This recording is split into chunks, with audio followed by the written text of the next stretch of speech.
Let's bring you the first of our new nests. It's not a species that's new to Springwatch, but it's new for this series. Let's go live to our barn owl.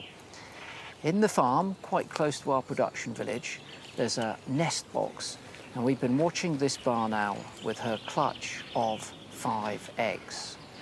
Well, on Monday, they started to hatch. And here you can see the first of those youngsters emerging. They've been coming out at 2-day intervals. There are 3 of them visible now. And of course, that asynchronous hatching means that the first one out will be slightly bigger than the second and so on and so forth. And we've seen this before. So by the time all 5 have hatched, that's quite a difference in the hatching time and a difference in the size of the youngsters. And sometimes we end up with one that we call a runt, R-U-N-T.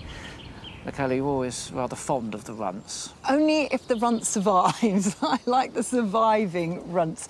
But we often, don't we, have barn owls, and we're watching them every spring watch. But we noticed something with this pair that we haven't seen before, and it's this. Not the beginning of this, because we see this every time when the male comes in and feeds the female that's brooding. But what we haven't seen before is the male feeding and then mating. And it keeps on doing this with this female when she was on eggs and now that she's got chicks. And we were confused by this. So we asked Mike Toms at BTO, and he said that sometimes the females will abandon the chicks and the male and go and find another male to have a second brood. And so maybe the male is doing that to strengthen their bond, but also to make sure that his genes go into the next generation, even if she does fly off and have a second brood. Maybe it would be then his brood. What's unusual, though, is that typically when birds are copulating, they are fertilising the egg which is already in the oviduct, which is one of the reasons why they have to mate so frequently. Firstly, the inefficiency of avian mating, and secondly, they want to make sure that every egg in the clutch is fertilised. So it is very unusual, that behaviour. OK, I'm going to treat you to another one then. Barn owls. Would you like that instead? Let's So step up the ladder. check out our barn owls. Well, they're not performing for us tonight, are they? Because when we've gone to that one live, there we go, a beautiful turn. And you can see the barn owl chicks. There are 4 there, and on Thursday, we got our first glimpse of all 4 of them, and the adult gently feeding them. Both the male and the female are involved in the feeding, but it's the female that's tearing little bits off. And what we've noticed with this pair is the male brings in the food.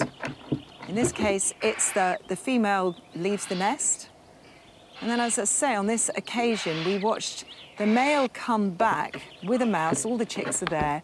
And then this is slightly comical because I don't know if this is the first time father, because it clearly doesn't know what it's doing. And it dumps that prey on the heads of those chicks, which nearly suffocates the chicks. I mean, imagine that. Imagine if we lose some barn owl chicks because they've been suffocated by a mouse prey. That would be unlucky, wouldn't it? But then again, anything could happen on this particular series. The male goes, and fortunately for those chicks, the female comes back. But look at this and listen. It mantles over its chicks and then makes this extraordinary sound, which we think is to elicit them to start begging and eating. Never really seen that before. I mean, we've had barn owls a lot on the show. Never seen or heard that noise before. They did eventually take little bits and had some food, but great, eh? Great stuff. Now let's have a look at our barn owl nest box. Everything's, look. I know, I mean, everything's going really well in there. We've been seeing the female bringing in shrews to feed to those young. They're feeding now, and during the breeding season, the adults will usually hunt in an area around 2 kilometres from where they're nesting, but obviously in the winter they expand that range when there's less food around. Everything's going well. Everything's so what we far, like to see. So good. And I mean, this kind of weather, the warm weather for a thing like a barn owl is a lot better for them. They really struggle with those changing weather patterns. So when we get really wet springs and summers, or even winters, they really struggle because barn owls in the UK are at their most northern part of their global range. So when you get these cold temperatures coming in and wet, they don't handle it so well. They need to stay dry to maintain that silent flight, which is so critical for them to successfully hunt. So it really is all about weather for them. So a little bit of dry, warm weather for a barn owl is probably a little bit more comfortable than the wet weather that we're used to. However, of course, for a lot of our other wildlife, it is quite a different scene. It really is.